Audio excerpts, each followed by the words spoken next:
নমস্কার,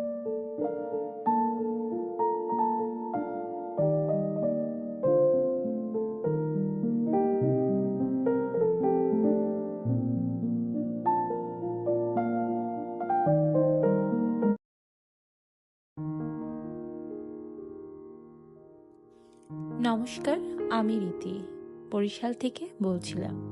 রীতিস life challenge style ব্লগে আরেকটি নতুন ব্লগ দেখার জন্য আপনাদের অনেক অনেক স্বাগতম। কাছে এবং দূরে যে যেখান থেকে আমার ভিডিওটি দেখছেন, আশা করি সবাই সুস্থ এবং ভালো আছেন। আজকের ব্লগটি শুরু করছি এখান থেকে।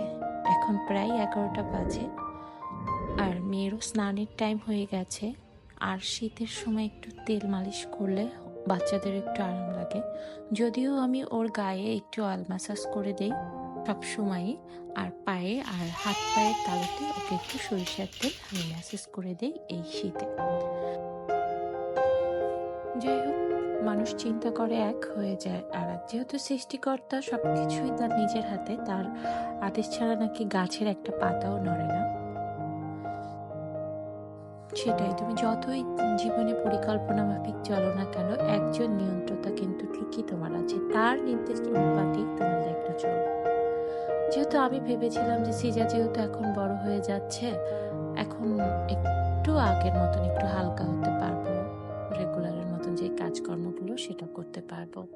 কিন্তু যাই হোক, যা ভেবেছিলাম সৃষ্টিকর্তার আর সেই ইচ্ছা হয়তো বা ছিল না, তিনি অন্য একটা করে দিলেন। যাই হোক, সৃষ্টিকর্তা যা করেছেন হয়তোবা আমাদের ভালোর জন্যই করেছেন, বা তিনি যেটা করেন, ভগবান যেটা করেন সেটা নাকি আশীর্বাদ স্বরূপই করেন।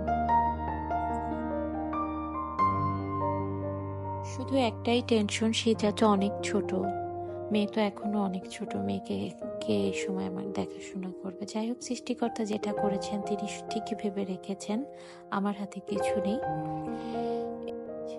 এরই মাঝে বলে রাখি, যদি ভিডিও দেখতে দেখতে ভিডিওর কোনো অংশ যদি আপনাদের ভালো লেগে থাকে, তাহলে অবশ্যই লাইক কমেন্ট করতে ভুলবেন না। আর যদি আমার এই ছোট্ট পরিবারে যদি নতুন কোনো সদস্য এসে থাকেন, তাহলে তাকে অসংখ্য ধন্যবাদ। আর এই ধরনের ব্লগ দেখতে যদি আপনাদের ভালো লেগে থাকে, তাহলে অবশ্যই আমার চ্যানেলটি সাবস্ক্রাইব করে আমার পাশে থাকবেন। যাই হোক, অনেক বক করে নিয়েছি, তোমাদের সাথে অনেকগুলো কথা শেয়ার করে ফেললাম। আজকে শুধু মাছ ভাজা করব। মাছগুলো একদমই নরম ছিল, তাই ভাবলাম যে ফ্রিজ থেকে নামিয়ে কেটে নিয়েছিলাম।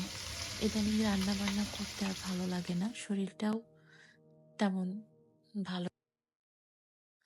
আর সিজার বাবাও বাসায় ছিল না, ফ্রিজে যেহেতু কালকে রাতের রান্নাটা ছিল, তার জন্য ভাবলাম মাছগুলো ভেজে নেই।